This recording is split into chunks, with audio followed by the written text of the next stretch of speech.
గ్రామానికి వచ్చేప్పుడు నడుచుకుంటూ రావడం జరిగింది కొంత దూరం. ఆ సమయంలో చాలా మంది కుర్రాళ్ళు నడుస్తూ నాతో ఈ చెరువు చూడండి సార్ అని చూపించారు. చెరువు పేరు ఊర చెరువు అని చెప్పారు.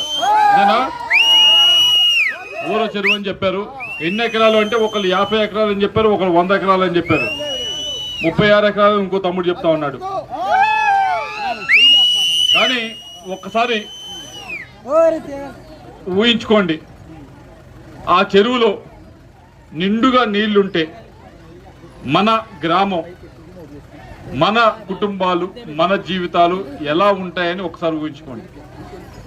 పూర్తిగా నిండు కుండలాగా ఉంటే కనుక షోలాయిపాలెం గ్రామంలో ఉన్న మన బతుకులు ఎలా ఉంటాయి అనేది ఒకసారి ఊహించుకోండి. అందరికీ